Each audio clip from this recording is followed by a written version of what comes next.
माणूस गावात थांबेल आणि पुन्हा तिला वैभवाचे दिवस येतील. नाही, शेतीमध्ये काम मिळेल, हो. पण ती किफायतशीर होणार आहे का, त्यातनं प्रॉफिट मिळणार आहे का, अशी व्यवस्था निर्माण झाली आहे का की तुम्ही जे काही त्यात घालताय त्याच्यावर तुम्हाला 4 पैसे फायदा मिळून तुम्ही तुमचा माल बाजारात विकतो. ही व्यवस्था इतक्या वर्षामध्ये ना झाली ना ती होण्याची चिन्ह दिसत आहे. याला एक गोष्ट आहे, सरकार कोण्याही पक्षाचं आलं तर आमचं स्लोगनच असं आहे की सरकार समस्या क्या सुलझाए, सरकार यही समस्या आहे.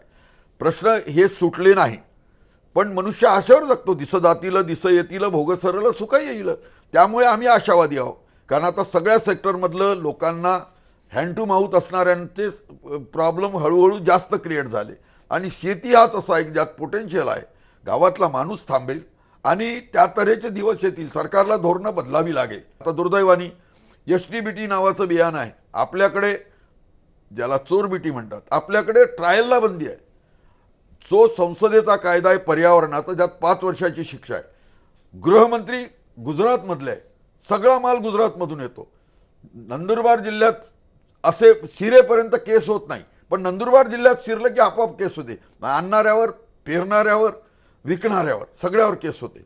तर ही परिस्थिती बदलेल सर. तिथे आम्ही आंदोलन केलं होतं एकेकाळी, जेव्हा पहिल्यांदा बीटी कापूस तिथे देसाई नावाच्या माणसाने लावला आणि सरकारने ते उपडून टाकायचे आदेश दिले. आम्ही 20,000 लोक गेलो, ते उपडू दिलं नाही. आणि मग पुढे सरकारला 6 वर्षाच्या फॉलोअप नंतर BG1ला मान्यता द्यावी लागली, BT1ला मान्यता द्यावी लागली. तर तसं होते. परिस्थिती बदलणार आहे, काही अडचण नाही, पण तेवढाच संघर्ष करावा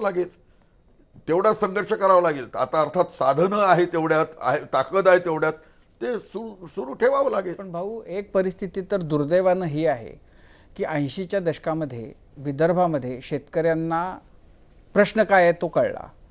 त्याच्यासाठी काय पद्धतीनं उतरलं पाहिजे रस्त्यावर आणि त्या प्रश्नाची सोडवणूक करायला पाहिजे ते कळलं.